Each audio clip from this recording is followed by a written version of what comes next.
माझ्या विद्यार्थी मित्रांनो, तुम्ही अभ्यास करत आहात ना? नाही तर आता सुरू करा. तर आज आपण पाहणार आहोत की प्रायमरी हेल्थ सेंटर.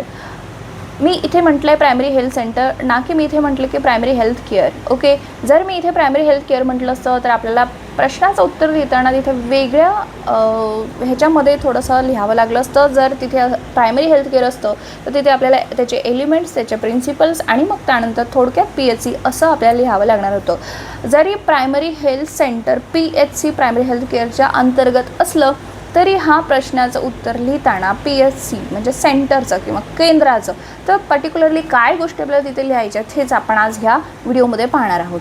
ठीक, तर आपण आज बघूया की प्रायमरी हेल्थ सेंटर काय असतं. तर ह्याच्यामध्ये ही स्थापना होण्यामागची कल्पना आपण थोडक्यात बघूया की काय आहे. 5 गोष्टी होत्या आणि त्यामुळे त्या लोकांना असं वाटलं की असं एक केंद्र तिथे उभारायला हवं. ते काय कल्पना होत्या की आरोग्य रक्षणाकरता प्रोत्साहित करणं, कारण हेल्थ इज वेल्थ हे काही सांगायला नको. त्यानंतर व्याधी प्रतिबंधन, म्हणजे ऑफकोर्स व्याधी झालाच नाही तर आपल्याला त्याला परत थांबवण्यासाठी प्रयत्न करायलाच कशाला हवेत, त्याच्यासाठी थांबवण्यासाठीच प्रयत्न करू की आपण. त्यानंतर त्वरित निदान आणि औषधोपचार, ह्याच्याशिवाय हे पॉसिबल नाहीच आहे. निदानाशिवाय औषधोपचार पॉसिबल नाहीच आहे. आणि पुनर्वसन, ह्या काही गोष्टी होत्या. आणि मग एक असं केंद्र असावं असं वाटलं आणि त्यामुळे हे एक प्राथमिक स्वास्थ्य केंद्राची कल्पना आली आणि ते जे आहे उभं राहिलं. तर ठीक आहे, आपण हे बघितलं. आता आपण बघूया की किती लोकसंख्या असली पाहिजे. एक आरोग्य केंद्र किंवा एक PHC असते. सर्वसाधारण आणि डोंगराळ असं 2 जर आपण त्याचे भाग केले तर सर्वसाधारण प्रदेशांमध्ये एक केंद्र असतं 30,000 लोकांमागे. तेच डोंगराळ भाग असेल तर तिथे लोकसंख्या कमी होते, ते 20,000 एक PHC सेंटर तिथे असतं. ठीक आहे. आणि जर आपण उपकेंद्राचा विचार तिथे केला तर एक सब सेंटर असतं सर्वसाधारण प्रदेशामध्ये 5,000 लोकांमागे एक उपकेंद्र. तेच डोंगराळ प्रदेश, कारण तिथे लोक कमी असतात आणि तिथे आपण असं बघितलं की 3,000 लोकांमागे एक उपकेंद्र तिथे असतं. तर ह्या गोष्टी MCQच्या दृष्टिकोनातून अत्यंत महत्त्वाच्या आहे. पण हे व्यवस्थित लक्षात ठेवायचं आणि फार अवघड नाही आहे ते. ओके, तर आता आपण बघूया की ह्या प्राथमिक आरोग्य केंद्राची कार्य काय असतात, की नेमकं हे प्रायमरी हेल्थ सेंटर किंवा स्वास्थ्य केंद्र, आरोग्य केंद्र काय सेवा देतं. तर वैद्यकीय सेवा ऑफकोर्स तिथे पुरवल्या जातात वेगवेगळ्या. तसेच संक्रमक व्याधींच्या नियंत्रणाचे उपाय तिथे केले जातात. शिवाय सार्वजनिक स्वच्छता ठेवण्यासाठी मार्गदर्शन तिथले जे अधिकारी लोक आहेत ते करत असतात. शुद्ध पाण्याच्या पुरवठ्यावर देखरेख असते, कारण मोस्टली अशा भागांमध्ये, जिथे गावाकडील भागांमध्ये पाण्यामधूनच जास्त व्याधी पसरणे, जसे की डिसेंट्री असेल, कॉलरा असेल किंवा डायरिया असेल, अशा गोष्टी आपल्याला तिथे पाहायला जास्त मिळत असतात.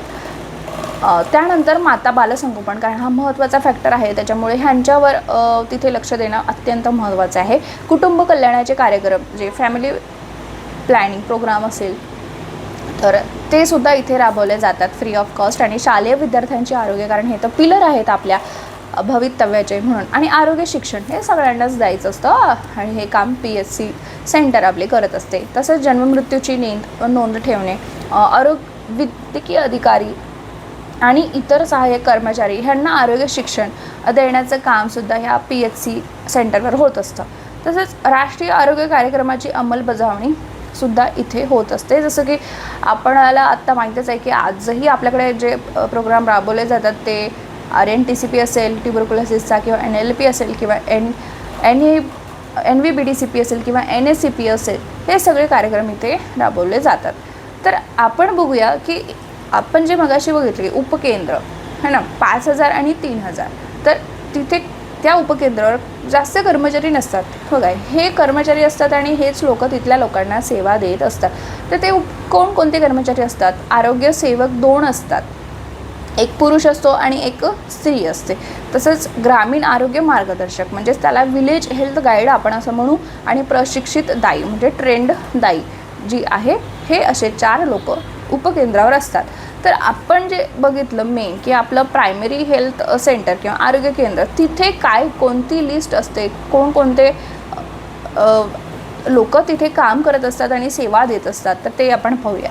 तर पहिलं आहे तिथे वैद्यकीय अधिकारी म्हणजेच मेडिकल ऑफिसर, कल्पद म्हणजे फार्मासिस्ट, पुरुष आरोग्य सहाय्यक म्हणजे मेल हेल्थ असिस्टंट, स्त्री आरोग्य सहाय्यक म्हणजे फिमेल हेल्थ असिस्टंट, परिचारिका, ऑक्झिलरी नर्स, मिडवाईफ, बहुउद्देशीय कर्मचारी ज्याला आपण म्हणू मल्टीपर्पज वर्कर, वरिष्ठ लिपिक, अपर डिव्हिजन क्लर्क, वाहन चालक, ड्रायव्हर आणि क्लास 4चे अधिकारी किंवा वर्ग 4चे कर्मचारी, असा सगळा स्टाफ जो आहे हा आपण ज्या आत्ता मगाशी आरोग्य केंद्राची जी कार्य बघितली होती ते जे कार्य आहेत ही ह्या लिस्टच्या मार्फत किंवा ह्या कर्मचाऱ्यांच्या मार्फत तिथे राबवले जातात. आता आपण बघूया की हे प्रत्येकांचं काम काय काय आहे हे थोडं आपण डिटेलमध्ये बघूया, म्हणजे जेणेकरून आपल्याला अजून व्यवस्थित समजेल. ठीक आहे, आता पहिलं आपण बघूया की तिथल्या वैद्यकीय अधिकाऱ्याची काय कामं असतात.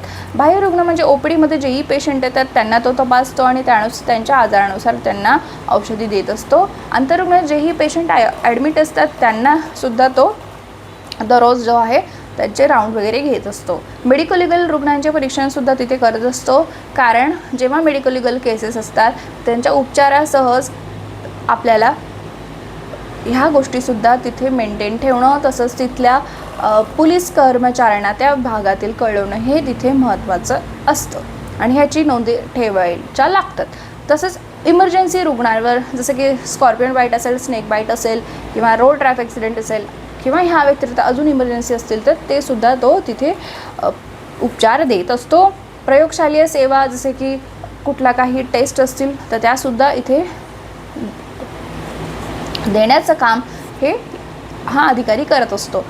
आणि अशा काही गोष्टी असतील की काही गोष्टी जसं की MRI असेल, CT स्कॅन असेल किंवा काही असे औषधं असतील किंवा काही असे उपचार असतील जे ह्या आरोग्य केंद्रावर उपलब्ध नाहीत तर त्यांना पुढे रेफर करायचं काम हा अधिकारी करत असतो. तसंच केंद्रावर कार्यरत इतर कर्मचारी वर्गास म्हणजे ह्याच्या अंडर जेही कर्मचारी आहेत हे बाकीचे ह्यांना ट्रेन करायचं काम हे ह्या अधिकाऱ्याचंच असतं. आता आपण बघूया कल्पत म्हणजेच फार्मासिस्ट, ह्याचं काम काय असतं की जे वैद्यकीय अधिकाऱ्यांनी औषधं दिले त्यांच्याप्रमाणे औषधं द्यायची आणि त्यांच्या नोंदी ठेवायचं आणि ते अप टू डेट ठेवायचं की कुठल्या औषधं संपत आली आहेत किंवा कुठल्या औषधांचा स्टॉक नाही आहे हे सगळं बघायचं काम हा फार्मासिस्ट करत असतो. त्यानंतर आपण बघूया की पुरुष किंवा महिला आरोग्य सहाय्यक किंवा ज्यालाच आपण म्हणू मेल और फिमेल हेल्थ असिस्टंट, तर ह्यांचं काम काय असतं.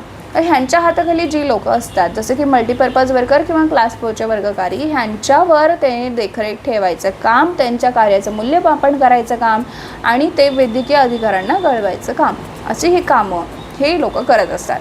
त्याशिवाय जे विविध कार्यक्रम असतात, राष्ट्रीय आरोग्य कार्यक्रम हे राबवणे, त्यांची अंमलबजावणी करणे, त्यासाठी मार्गदर्शन करणे, मदत करणे हे करण्याचं काम ह्या मेल आणि फिमेल हेल्थ असिस्टंटचं असतं. नंतर जे आहे ते आहेत परिचारिका, तर ऑक्झिलरी नर्स, मिडवाईफ ज्यांना आपण असं म्हणतो त्यांची काय काय कामं असतात. तर त्या भागातील गर्भवती स्त्रियांची ठराविक वेळेत नोंदणी करायच्या जेणेकरून त्यांना कुठलीही न्यूट्रिशन्स कमी पडू नयेत आणि त्यांची डिलिव्हरी व्यवस्थित सुखरूप व्हावी हे उद्देश असतो. तसंच माता, बाल आणि इतर अहवाल तयार करणे की किती मातांनी किती बेबीजला तिथे जन्म दिला, किती सुखरूप बालकं तिथे व्यवस्थित जी आहे डिलिव्हर झाली, हे सगळ्यांचा अहवाल त्या तिथे करत असतात. तसंच 50% गर्भवती स्त्रियांची प्रसूती त्या करत असतात आणि कुटुंब कल्याण आणि इतर राष्ट्रीय आरोग्य कर्मचाऱ्यांची अंमलबजावणी करणे हे सुद्धा त्यांचं काम असतं. तसंच मातेंना आरोग्य शिक्षण देणं, जसं की फॅमिली प्लॅनिंग जर आपण त्यांना ॲडवाईस करत असू, त्यांना सांगत असू तर ते कसे उपकरणं वापरायचे हे सांगण्याचं काम ह्यांचंच असतं. शिवाय ब्रेस्ट फिडिंग असेल किंवा नवजात शिशूंची काळजी कशी घ्यायची आणि स्वतःची कशी काळजी घ्यायची हे सुद्धा त्या ह्यांना सांगत असतात. तसंच जन्ममृत्यूची नोंदसुद्धा त्या करत असतात, जे आपल्याला व्हायटल स्टॅटिस्टिक्समध्ये महत्त्वाला येतं. त्यानंतर बहुउद्देशीय कर्मचारी किंवा ज्याला आपण असं म्हणू मल्टीपर्पज वर्कर ह्यांची काय कामं असतात तिथे, तर गावातील संपूर्ण कुटुंबाची माहिती गोळा करायची आणि त्यांची नोंदणी ठेवायची. तसंच जे कार्यक्रम असतात राष्ट्रीय कार्यक्रम त्यांची अंमलबजावणी करणं आणि त्यांच्या हाताखालील कर्मचाऱ्यांना मदत करणं, जरी क्लास 4चे अधिकारी असतात, आणि कर्मचाऱ्यांमध्ये संघभावना जागृत करणं. आता आपल्याला असं वाटतं ह्याचं काय महत्त्व इथे, हे तर कुठलं काय कामाचंच नाही किंवा हे तर काय रिलेटेडच नाही. पण असं नाही आहे. जेव्हा राष्ट्रीय कार्यक्रम असतात तेव्हा फक्त एका व्यक्तीने काम करून ते काही काम होत नसतं. जेव्हा ही सगळी लोकं येतात तेव्हाच तो राष्ट्रीय कार्यक्रम असेल किंवा जिथे अशा काही गोष्टी असतील जिथे जास्त लोक मिळून करायचं काम असेल तर तिथे संघभावना ही कामाला येते. नाही तर मी नाही करणार तू नाही असं तर मग ते काय होत नाही काम. त्यामुळे हे सुद्धा महत्त्वाचंच आहे.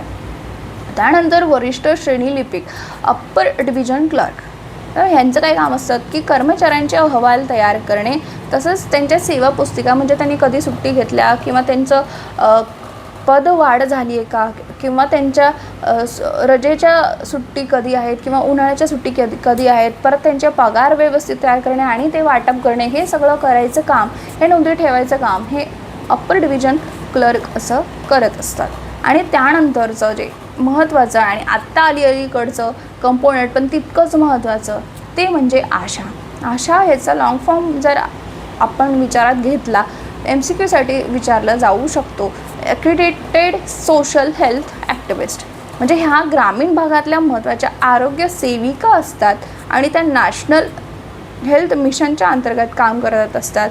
ह्या त्याच गावातील रहिवासी असतात आणि असं बघितलं जातं की प्रिफर केलं जायचं असं की ती विडो असली पाहिजे आणि त्याच गावची असली पाहिजे, 10वीपर्यंत तिचं शिक्षण झालं पाहिजे आणि थोडीशी वयस्कर असली पाहिजे, म्हणजे 35 अबव अशी असली पाहिजे, जेणेकरून लोक तिचं ऐकतील सुद्धा आणि ट्रस्ट पण लगेचच बिल्ड होईल. अशा उद्देशाने अशी तिची निवड केली जायची.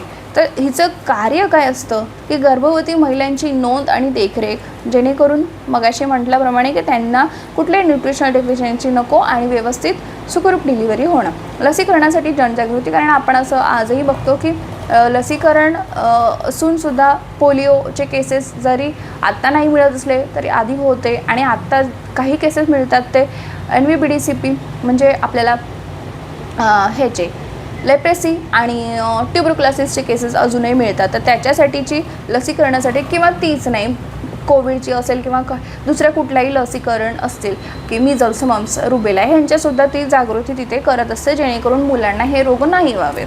आणि प्रसूतीसाठी रुग्णाला जाण्यास ती प्रोत्साहित करत असते, कारण घरी डिलिव्हरी करून जी सेफ्टी, जी प्रिकॉशन्स नाही तिथे लक्षात घेतले जात ते हॉस्पिटलमध्ये किंवा रुग्णालयामध्ये घेतले जातात. त्यामुळे ती तिथे जाण्यासाठी प्रोत्साहित करत असते. याचा एक प्लस पॉईंट असाही असतो की तिथे त्यांना फॅमिली प्लॅनिंग आपण तिथे ॲडवाईस करू शकतो. तसंच नवजात बालकांची घरी भेट देऊन ती काळजीसुद्धा घेत असते की बाळाचं त्या वजन व्यवस्थित वाढते की नाही, त्याच्या वयानुसार, परत तो ब्रीस्ट फीडिंग वगैरे करतो आहे की नाही, नवजात शिशू असेल तर ह्या सगळ्या गोष्टी ती पाहत असते. तसंच स्वच्छता, पोषण आणि कुटुंब नियोजनाबद्दलसुद्धा माहिती देत असते, कारण जेवढं छोटं कुटुंब असेल तेवढं ते सुखी कुटुंब असतं. आणि पोलिओ, कोविड यासारख्या लसीकरण मोहिमेत किंवा इतर ह्याच्यामध्ये सुद्धा ती भाग घेत असते. मग आता आपल्याला असं वाटतं की ह्यांना पैसे किती मिळतात, तर ह्यांचा काही कायमस्वरूपी असा काही पगार नसतो. त्यांनी कसं छान कामगिरी केलं आहे त्याच्यानुसार त्यांना प्रोत्साहनात्मक असे पैसे दिले जातात. आणि विविध योजनांमधून, जसं की जननी सुरक्षा योजना असेल, विविध सरकारी योजना असेल, कुटुंब नियोजन कार्यक्रम असेल, अशा ह्याच्यातून तिला पैसे मिळत असतात. आणि जर आपण असं निश्चित प्रमाणात म्हटलं तर तिचं 3 ते 5 हजार असं पर मंथ असं आपण तिचं मानधन पकडू शकतो. आणि जर इन्सेंटिव्ज आपण बघितले तर ते मानधन जे आहे ते 5.5 ते 10 हजारांपर्यंत जाऊ शकतं आणि हे व्हॅरिएबल आहे.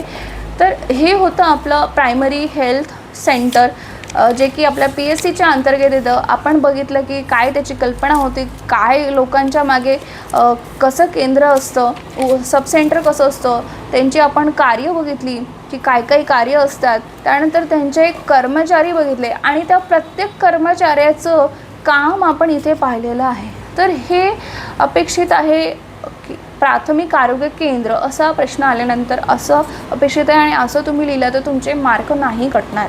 ओके, तर आशा करते की तुम्हाला हा प्रश्न तुम्हाला चांगला समजलेला आहे. हे मराठीतून होतं. माझ्या हिंदी विद्यार्थ्यांसाठी मी हिंदीतून व्हिडिओ नक्कीच बनवेल. तोपर्यंत अभ्यास करत